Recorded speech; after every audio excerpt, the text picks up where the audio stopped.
Isa po sa mga teknik ng kanyang pagsulat, yung dulong parte ay ginalagyan niya pastor ng sarili niyang sulat. Siya mismo yon.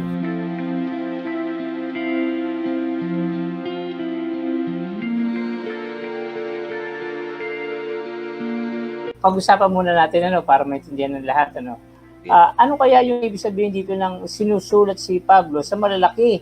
Sabi, ang lalaki ng letra ng sulat ko na sinusulat ko gamit ang sarili kong kamay. May idea ka ba dito kung anong ibig sabihin nito?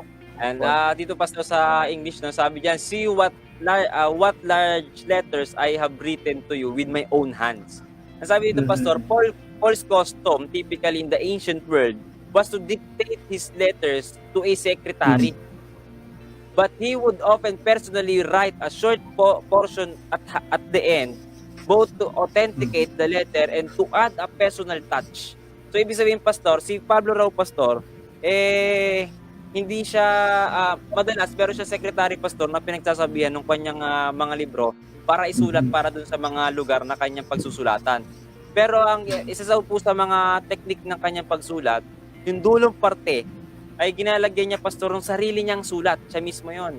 At sinasabi niya dito at ine-emphasize niya kung ano yung gusto niya talagang sabihin, na kumbaga pastor, maramdaman nila na personal ni Pablo talaga kung ano yung gusto niyang sabihin. Sabi dito, other examples of this kind of postscript are yung kasama pastor sa 1 Corinthians, yung bandang dulo rin, verse 16, 21 hanggang 24, at ganun din sa Thessalonians 3:17.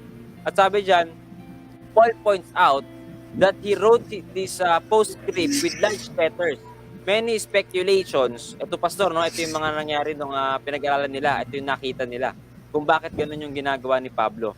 This was because he had poor eyesight and could not read or watch small print. But it is more likely that he made the letters large simply for emphasis. At this point, the apostle takes the pen for his amanuensis, and the concluding paragraph is written with his own hand. He writes it two large bold characters that this handwriting may reflect the energy and determination of his soul.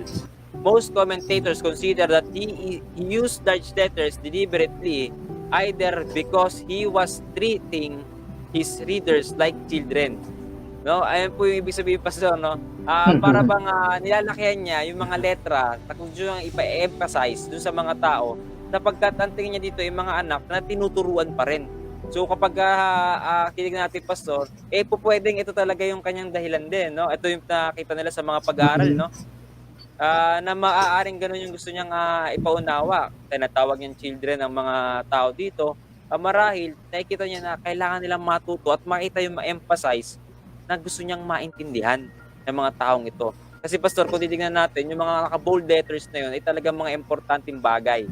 At yun yung tatatak sa isipan ng mga tao. Ganun din pastor sa amin sa paggawa ng mga email. Ganun din pagka naka-bold, naka-caps lock. Opo, naka-caps lock. Kaya ibig sabihin, importanteng bagay talaga ang sinasabi dito. Sige po, ba may mas maganda-gandang paliwanag pastor?